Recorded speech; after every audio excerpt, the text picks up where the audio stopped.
बिस्मिल्लाहिर्रहमानिर्रहीम। अस्सलाम वालेकुम। कैसे हैं आप? तो आज बताते हैं कि जब कुछ समझ में ना आए, गोश्त से दिल भर जाए और मछली भी हाथ ना आए, तो फिर हम ऐसा क्या पकाएं? तो हम पकाएं बेसन की खंडवियाँ, बहुत ही आसान तरीके से। तो उसके लिए सबसे पहले मैंने 1 कप बेसन लिया है और उसको अच्छी तरह छान लेंगे ताकि उसकी गुठलियाँ, लम्स और अगर कोई कचरा हो तो वो उसमें से ख़त्म हो जाए। तो ये देखिए बेसन को मैंने छान लिया है अच्छी तरह से। इसके बाद मैं इसमें मज़ीद मसाले शामिल करूँगी। तो सबसे पहले मैंने बारीक कटा हुआ धनिया, बारीक कटी हुई 2 हरी मिर्च और आधी प्याज बारीक कटी हुई इसमें डाल दी है। अब मैं इसमें डालूँगी खुश्क मसाले। तो सबसे पहले आधी चम्मच हल्दी पाउडर, आधी चम्मच लाल मिर्च का पाउडर, 1/4 चम्मच अजवाइन इसमें शामिल करूँगी मैं इसमें, इससे बहुत अच्छा टेस्ट भी आएगा और जो बेसन की जो गैस ट्रिक करने की वो जो होती है ना, वो ख़त्म हो जाएगी। तो और मैंने इसमें डाला है आधा चम्मच नमक। तो इसके बाद में 1 ग्लास पानी डालकर इसको लिक्विडी सा इसका पेस्ट बना लूँगी और इसके अंदर लम्स ना रहे ये ख़याल रखिएगा, इसलिए इसको अच्छी तरह से बीट कीजिएगा। ठीक है, थोड़ा-थोड़ा करके मैंने पानी शामिल करके पूरा 1 ग्लास डालकर इसको बिल्कुल लिक्विड फॉर्म में ले आई हूँ। इसके बाद मैं क्या करूँगी, इसके बाद मैं ऐसा करूँगी कि एक पैन में 1 से 2 चाय के चम्मच ऑयल डालूँगी और फिर ये वाला जो लिक्विड मैंने बताया था, इस पैन में डाल दूँगी और फिर इसकी भुनाई शुरू करूँगी। थोड़ी सी देर बाद भुनने के बाद ना पानी गायब हो जाएगा और सारा पानी बेसन जज़्ब कर लेगा और इस तरह से ये बेसन भुन भी जाएगा। इसको अच्छी तरह से भून लें, ये चिपक जाएगा लेकिन थोड़ी सी देर बाद ये पैन छोड़ देगा। तो जब ये इस तरह से इस फॉर्म में आ जाएगा तो मैंने एक ग्रीस की हुई पैन में इसको निकाल लिया है और स्पैचुला या हाथ की मदद से इसको इस पैन में फैला दिया है।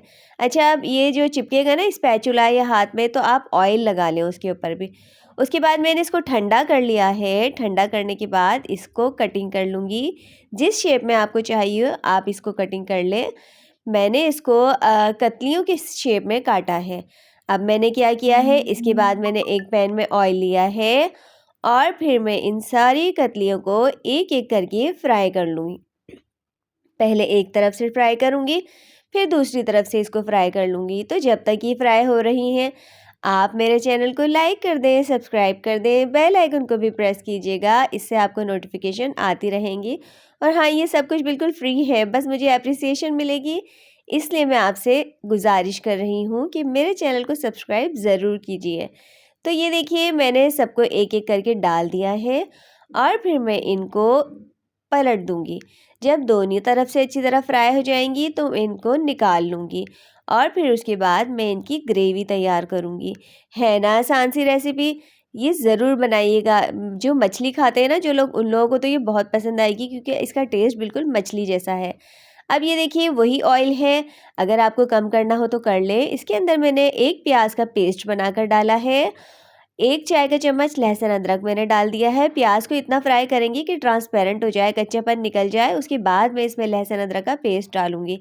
अब मैंने तकरीबन 2 छोटे टमाटर ले लिए हैं, 1 बड़ा टमाटर ले लें, उसका पेस्ट बनाकर डाला है।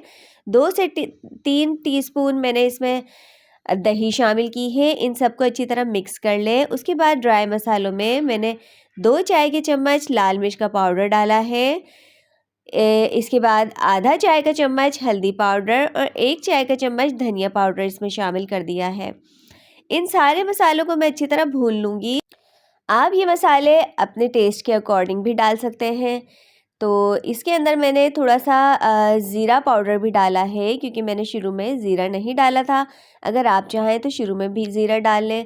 अब ये देखिए सारी चीज़ें अच्छी तरह से भुन गई, तेल छोड़ दिया है, तो मैंने कुछ हरी मिर्च डाल दी है इसमें साबुत, जो कि इसमें अच्छा दिखेंगी। तो अच्छी तरह से मैंने इसको भून लिया है 7-8 मिनट तक। जब मसालों ने तेल छोड़ दिया है तो मैंने इसमें आधा ग्लास पानी डाल दिया है और फिर मैंने ये सारी खंडलियाँ जो हमने फ्राई करके रखी थी इसमें डाल दी हैं। अब इस पानी में उबाल आएगा, इसको अच्छी तरह से मिक्स कर लें। अच्छा, ग्रेवी आपको जितनी रखनी हो आप उतना ही इसमें पानी डालें। अब मैंने इसमें डाला है नमक, 1 चाय का चम्मच और फिर मैं इसको मिक्स कर लूँगी। अब उबाल आने वाला है, तो ये उबाल आता रहेगा, तो मैं इसमें डाल रही हूँ बारीक कटा हुआ धनिया और इसके बाद मैं डालूँगी 1 चाय का चम्मच गरम मसाला पाउडर और इसमें अच्छा सा उबाल आ जाएगा तो इसको 5 मिनट के लिए दम पे लगा लूँगी। और ये देखिए 5 मिनट बाद मज़ेदार सी खंडलियाँ तैयार है। थी ना आसान रेसिपी? तो मुझे कमेंट करके ज़रूर बताइएगा कि ये आपकी रेसिपी कैसी बनी। मुझे दुआओं में याद रखिएगा, अपना बहुत सारा ख़्याल रखिएगा। अल्लाह हाफ़िज़।